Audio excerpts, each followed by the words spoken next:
മധ്യപ്രദേശിൽ കോളേജുകളിലെ പാഠ്യപദ്ധതികളിൽ കാവ്യവൽക്കരിക്കാനുള്ള നീക്കവുമായി ബി.ജെ.പി. സർക്കാർ. ആർ.എസ്.എസ്. നേതാക്കൾ എഴുതിയ 88 പുസ്തകങ്ങൾ പാഠ്യപദ്ധതിയിൽ ഉൾപ്പെടുത്തണമെന്ന് ഉന്നത വിദ്യാഭ്യാസ വകുപ്പിന്റെ നിർദ്ദേശം. അതേസമയം ഭിന്നിപ്പുണ്ടാക്കുന്ന പ്രത്യയശാസ്ത്രം പ്രോത്സാഹിപ്പിക്കുകയാണ് ബി.ജെ.പിയുടെ ലക്ഷ്യമെന്ന് കോൺഗ്രസ് ആരോപിച്ചു. ആർ.എസ്.എസ്. നേതാക്കൾ രചിച്ച 88 പുസ്തകങ്ങളാണ് കോളേജുകളിൽ എത്തിക്കാൻ മധ്യപ്രദേശിലെ ബി.ജെ.പി. സർക്കാർ ഉന്നത വിദ്യാഭ്യാസ വകുപ്പിന് നിർദ്ദേശം നൽകിയത്. ഇന്ത്യൻ വിജ്ഞാന പാരമ്പര്യം വിദ്യാർത്ഥികളിൽ എത്തിക്കുകയാണ് ലക്ഷ്യമെന്ന് ചൂണ്ടിക്കാട്ടിയാണ് കാവ്യവൽക്കരണ ശ്രമം.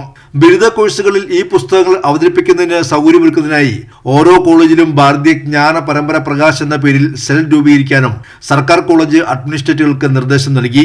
88 പുസ്തകങ്ങളുടെ പട്ടികയിൽ മുതിർന്ന ആർ.എസ്.എസ്. കാര്യവാഹക സുരേഷ് സോണിയുടെ 3 പുസ്തകങ്ങളും ആർ.എസ്.എസ്. സൈദ്ധാന്തികനായ ദിനനാഥ് ബത്രയുടെ 14 പുസ്തകങ്ങളും ഉൾപ്പെടും.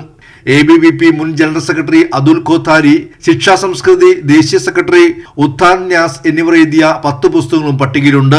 ആർ.എസ്.എസ്. പ്രവർത്തകരായ ദേവേന്ദ്ര റാവു ദേശ്മുഖ്, ഇന്ദുമതി കട്ധാരെ, കൈലാഷ് വിശ്വകർമ്മ, ഗണേഷ് ദത്ത് ശർമ്മ തുടങ്ങിയവരുടെ രചനകളും വിദ്യാഭാരതിയുടെ സമാഹാരങ്ങളടങ്ങിയ പുസ്തകങ്ങളും ഉൾപ്പെടും.